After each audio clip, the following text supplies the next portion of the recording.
ribet di dalam kemudian mencari posisi sebagai seorang Islam yang baik. Ketaatan, melaksanakan perintah, ketaatan menjauhi larangan. Dan perintah itu tidak sedikit, perintah itu banyak sekali dalam Islam. Tetapi mereka pingin kemudian dicintai oleh Allah. Maka mereka mengikuti baginda Rasulullah Muhammad SAW. Tidak mau mengikuti yang lain. Qul in kuntum tuhibbunallaha fattabi'uni wa yahbibkumullah wa yaghfir lakum dzunubakum wallahu ghafurur rahim. Lalu Allah mengatakan waliman khafa maqama rabbih jannatain. Kata Allah, barang siapa yang takut kepada penciptanya, maka disediakan oleh Allah surga yang mana mereka hidup di dalamnya kekal. Yang takut loh ya, yang takut kepada pencipta, bukan yang tidak takut kepada Tuhannya, malah Tuhannya yang takut kelihatannya kepada umatnya. Saya kira begitu dari saya sebagai pembuka, bahwasanya ketika umat Islam diajarkan siapa yang mengikuti Nabi Muhammad, maka kaidah dari Nabi Muhammad Bang. betul-betul diikutin. Silakan. Oke, selamat malam teman-teman Muslim semua, teman-teman Kristen, Shalom, selamat malam. Tuhan Yesus memberkati kita. Sebelum saya opening statement, saya mau sampaikan buat teman-teman Kristen, kalau bisa jangan ada komentar menghujat di bawah, karena kita anak-anak Tuhan, kita punya kualitas yang berbeda.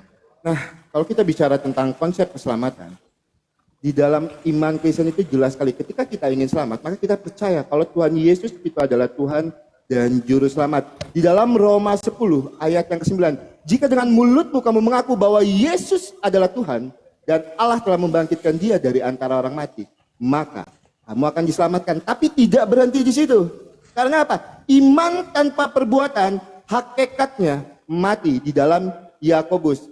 Nah, kenapa Tuhan Yesus itu datang ke dunia di dalam 1 Korintus 6 ayat yang ke-20 menebus kita dengan darahnya yang mahal? Karena yang pertama, manusia itu diciptakan menurut gambar dan rupa Allah. Bahkan hampir sama dengan Allah.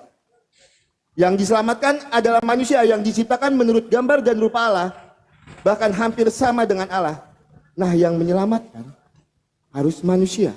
Dengan catatan, manusia yang tidak berdosa. Tapi nanti tolong narasi saya jangan dipotong. Maka dari itu di dalam Yohanes 1 ayat yang ke-14, Firman itu telah menjadi manusia dan diam di antara kita. Untuk apa?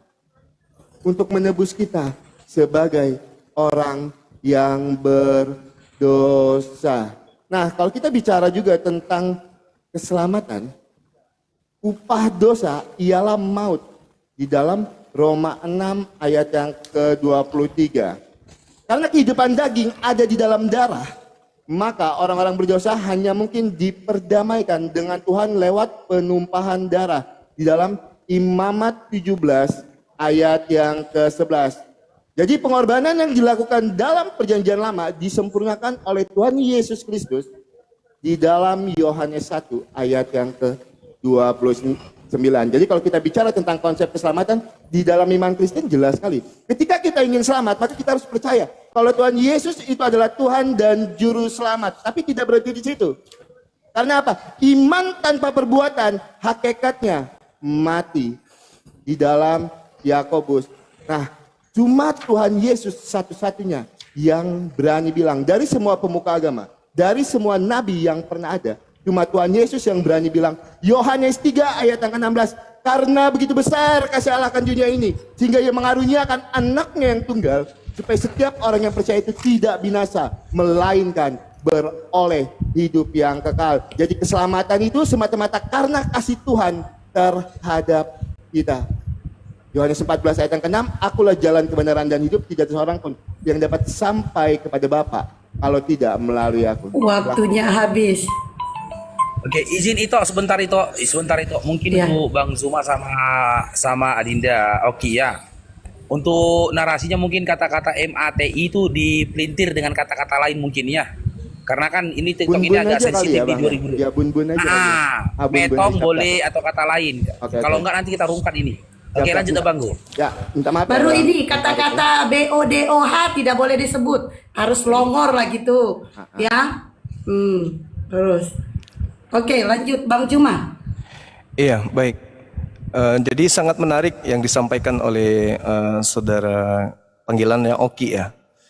Keselamatan dengan darah Yesus. Yesus ini entah Tuhan entah manusia, nanti dijelaskan sama kita.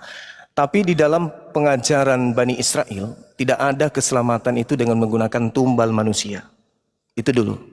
Bahkan kalau kita melihat dalam Imamat 18 nomor 21, Tuhan sangat melarang mengorbankan manusia untuk melakukan kemudian prosesi ibadah atau keagamaan.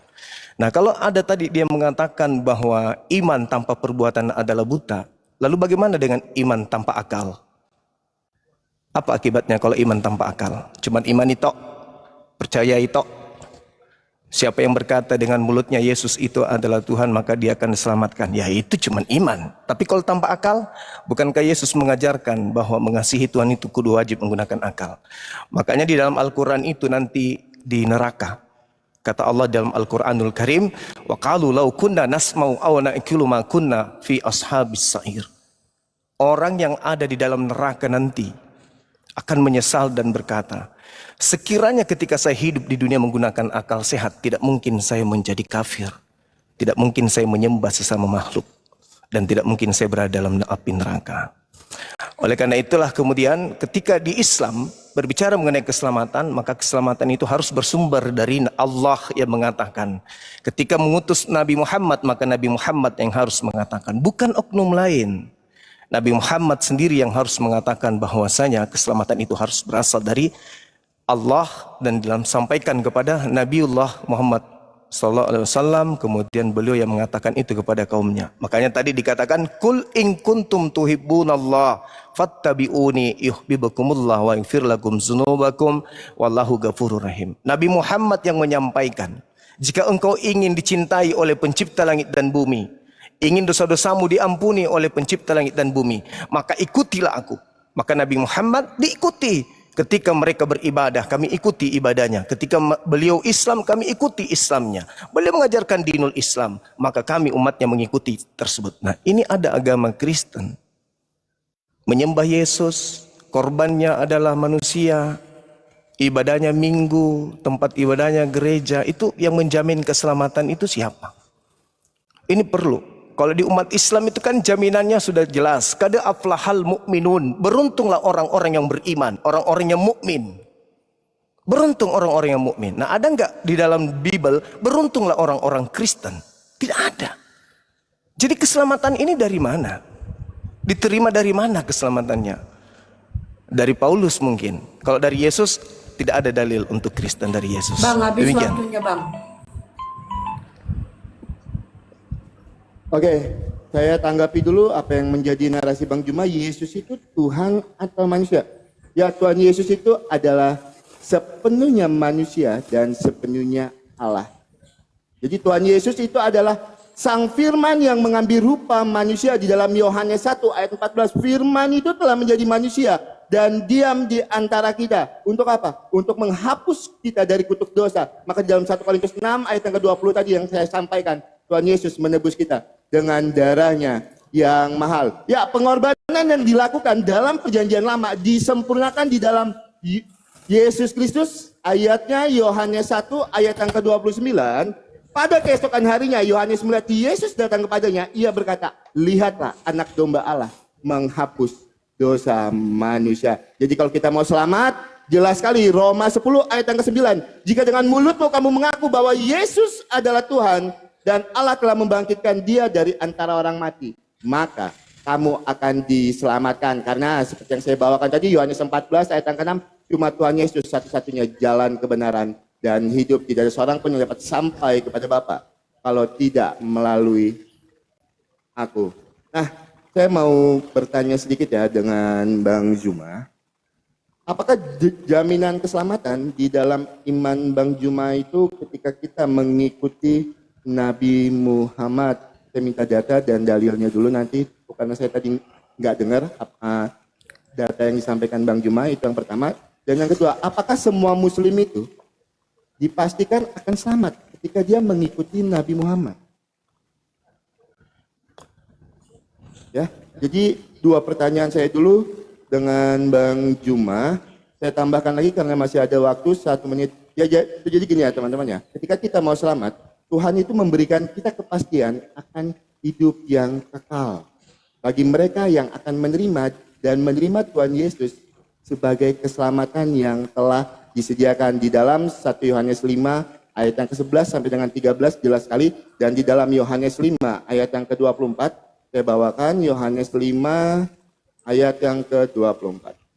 Aku berkata kepadamu, sesungguhnya barang siapa mendengar perkataanku dan percaya kepada Dia yang mengutus aku, ia mempunyai hidup yang kekal dan tidak turut dihukum sebab ia sudah pindah dari dalam maut ke dalam hidup. Nah, jadi itu ketika kita ingin selamat, maka kita harus mengakui kalau Tuhan Yesus itu adalah Tuhan dan kita harus hidup seturut dan sekehendak dengan firman Tuhan. Jadi itu yang saya tanggapi dari Bang Juma, silakan di stop dulu waktu. Oke, baik. Jadi Bentar Ya. bang. gimana? Bentar.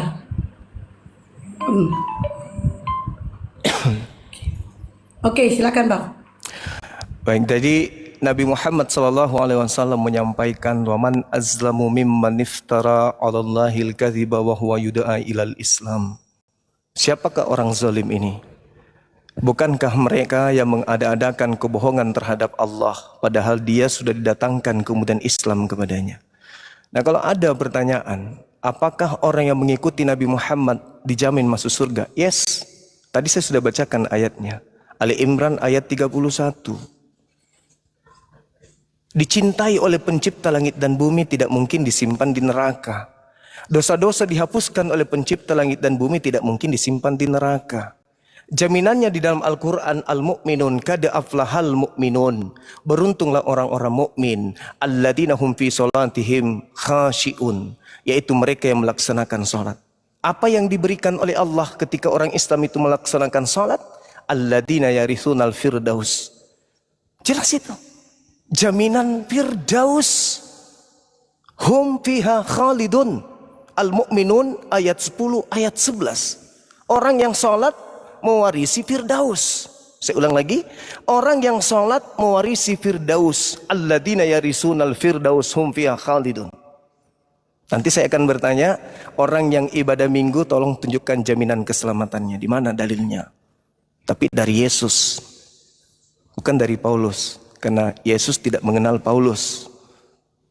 Yang mengenal Paulus itu adalah Kristus yang datang dalam bentuk cahaya. Dan itu adalah Kristus palsu. Saya bisa buktikan itu. Yang saya minta jaminan keselamatan, sebagaimana saya ditanya, mana jaminan keselamatan umat Islam? Umat Islam sholat, umat Islam mukmin. Jaminan keselamatannya mewarisi surga Firdaus. Al-Mu'minun ayat 10, ayat 11. Ulaika humul warisun. Mereka itulah orang-orang yang sholat, yang mewarisi Firdaus. Mereka kekal di dalamnya. Jaminan langsung dari langit. Nah, yang Anda tunjukkan tadi itu jaminan dari Paulus. Paulus sendiri tidak dikenal oleh Yesus anak Maria. Yang mengenalnya adalah Kristus yang bukan manusia, yang datang padanya pada padang gurun. Sementara Yesus mengatakan, waspadalah kepada Kristus palsu. Dia akan menyesatkan banyak orang. Matius 24, nomor 4, nomor 5. Sedangkan Yesus yang asli tidak mengenal Kristen. Nah, jadi kalau saya katakan, di dalam Al-Quran jaminan keselamatannya adalah orang-orang mukmin, mereka mewarisi Firdaus, mereka kekal di dalamnya. Tolong kasih data di dalam Bible. Elohim, Tuhannya Bani Israel, menjamin orang yang ibadah minggu. Silakan. Masih ada waktu saya? Oh, silakan. Bentar Rocky ya, tunggu ini. Karena nggak dihabisin waktunya, jadi harus ini. Kecil kali deh, aku nggak melihat itu. Mataku udah ngantuk. Oke, silakan Rocky. Oke, Harus dibesarin kalau mau besar bang. ya saya tanggapi dulu ya. Tuhan Yesus itu tidak mengenal Kristen lah. Memang betul, Tuhan Yesus datang ke dunia ini tidak membawa agama. Dan di dalam iman Kristen, agama itu tidak menyelamatkan. Di dalam iman Kristen, agama itu tidak menyelamatkan. Karena Kristen itu artinya adalah pengikut Kristus. Jadi di dalam iman kami, Kristen itu tidak menyelamatkan. Yang menyelamatkan itu Roma 10 ayat yang ke-9 tadi. Jika dengan mulutmu kamu mengaku bahwa Yesus adalah Tuhan dan Allah telah membangkitkan dia dari antara orang mati, maka kamu akan diselamatkan. Bukan berarti yang menyelamatkan itu adalah agama Kristen. Karena apa? Tuhan Yesus datang ke dunia tidak membawa agama. Dan agama tidak menyelamatkan di dalam iman kami. Karena apa? Kristen itu artinya adalah pengikut Kristus. Nah, itu yang pertama. Dan yang kedua, apakah orang yang beribadah ke gereja itu diselamatkan? Saya garis bawahi dulu buat teman-teman ya. Jadi gini, kita beribadah ke gereja itu untuk apa? Untuk mempertahankan iman kita.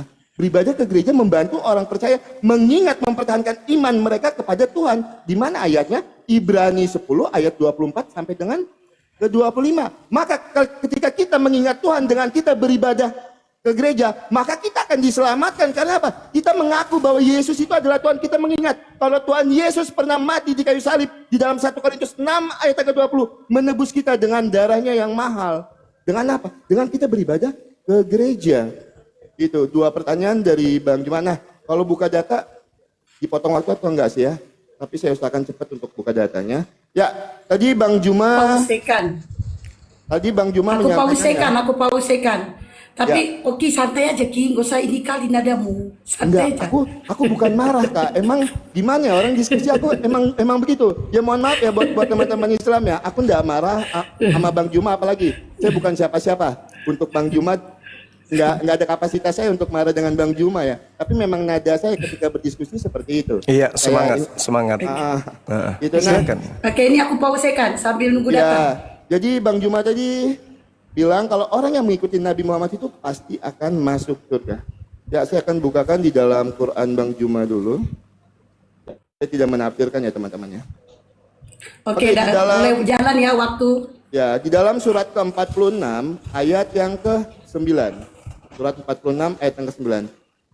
Katakanlah dalam kurung Nabi Muhammad, aku bukanlah rasul yang pertama di antara para rasul dan aku tidak tahu apa yang akan diperbuat Allah kepadaku. Dan kepadamu aku hanyalah mengikuti apa yang diwahyukan mengikuti apa yang diwahyukan mengikuti apa yang diwahyukan mengikuti apa yang diwahyukan